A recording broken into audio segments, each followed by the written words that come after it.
Philippe Conticini était l'invité de Jordan Deluxe cette semaine sur C8. Si est-il quoi votre histoire avec le poids ? A notamment demandé le journaliste au chef cuisinier afin d'entamer l'émission. Cela a commencé tout petit. Un jour, un médecin m'a dit que si vous naissez avec des gros os, vous allez avoir besoin de plus manger. Et si, en plus de cela, vous naissez dans une famille déséquilibrée, cela va devenir très compliqué. Le seul point de repère que peut trouver un enfant, si est-il la nourriture, a répondu le célèbre pâtissier. Une manière donc d'expliquer que son enfance compliquée et ses relations tendues avec sa famille en général, sont en partie responsables de ses problèmes de poids. Philippe Conticini a parfois eu peur, lui qui a notamment révélé au cours de cet entretien être monté jusqu'à 190 kg, s'empêchant alors d'être libre à 100%.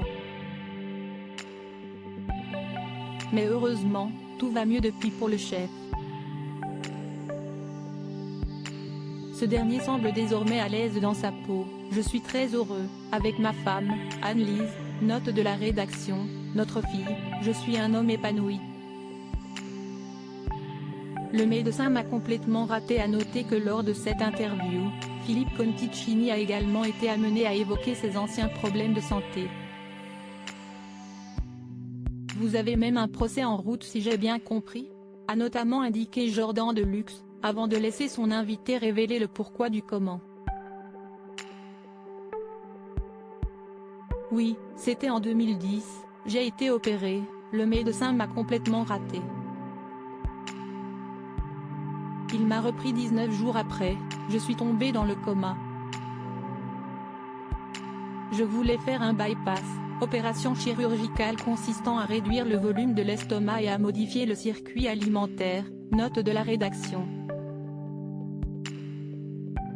Qui n'a jamais été fait d'ailleurs, a raconté Philippe Conticini, avant de révéler l'étendue des dégâts.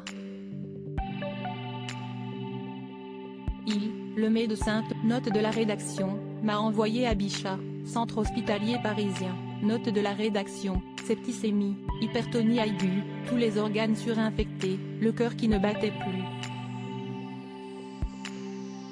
Ils ont dit à ma femme, votre compagnon va partir, appelez vos amis. Si est-il ce qu'elle a fait d'ailleurs.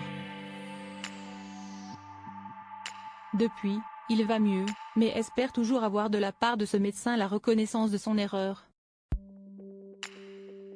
Le procès devrait bientôt avoir lieu. Affaire à suivre.